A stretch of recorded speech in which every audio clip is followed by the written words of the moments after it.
আসসালামু আলাইকুম প্রিয় শিক্ষার্থী বন্ধুরা। হিসাব বিজ্ঞান বিভাগ থেকে অনার্স তৃতীয় বর্ষ কোর্সের গুরুত্বপূর্ণ একটি সাবজেক্ট ফিনান্সিয়াল ম্যানেজমেন্ট বা আর্থিক ব্যবস্থাপনা। আজকে আমরা জানব আর্থিক ব্যবস্থাপনা সাবজেক্টের কোন অধ্যায়গুলো বেশি গুরুত্বপূর্ণ এবং অল্প সময়ে কিভাবে পড়লে পরীক্ষায় ভালো রেজাল্ট করা সম্ভব। ফিনান্সিয়াল ম্যানেজমেন্ট সাবজেক্টে মোট অধ্যায় রয়েছে 60টি, কিন্তু এই 60টি অধ্যায়ের মধ্যে প্রথম অধ্যায় থেকে আমাদের ম্যাথ প্রশ্ন করতে হবে না।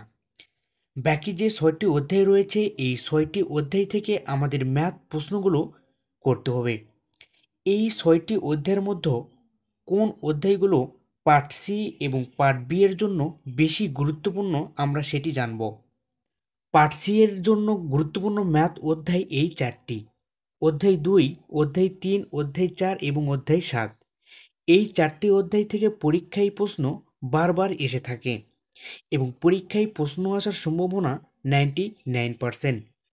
পার্ট সি এর জন্য এই 4টি অধ্যায় অধিক গুরুত্বপূর্ণ।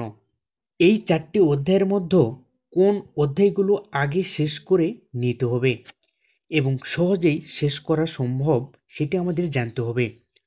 অধ্যায় 3, 4 এবং 7 এই 3টি অধ্যায় শেষ করা অনেক সহজ এবং এটি আমাদের আগে শেষ করে নিতে হবে এবং বাকি অধ্যায় 2 আমাদের পরে শেষ করতে হবে। এবং বাকি পার্ট সি এর জন্য গুরুত্বপূর্ণ ম্যাথ অধ্যায় 2টি: অধ্যায় 6 এবং অধ্যায় 5। 4টি অধ্যায় শেষ হওয়ার পর ফার্স্ট ক্লাস পাওয়ার জন্য এই 2টি অধ্যায়ও আপনার জন্য সহায়ক হবে। এখন আমরা জানব পার্ট বি এর জন্য কোন কোন অধ্যায়গুলো বেশি গুরুত্বপূর্ণ। পার্ট বি এর জন্য অধ্যায় 2, 4 এবং 5 সব থেকে বেশি গুরুত্বপূর্ণ। পরীক্ষায় আসার সম্ভাবনা 99%।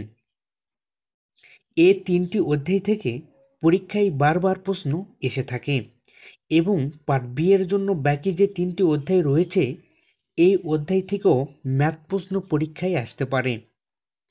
প্রিয় শিক্ষার্থী বন্ধুরা, ভালো রেজাল্ট করার জন্য অবশ্যই আপনাকে গুরুত্বপূর্ণ অধ্যায়গুলো আগে শেষ করে নিতে হবে।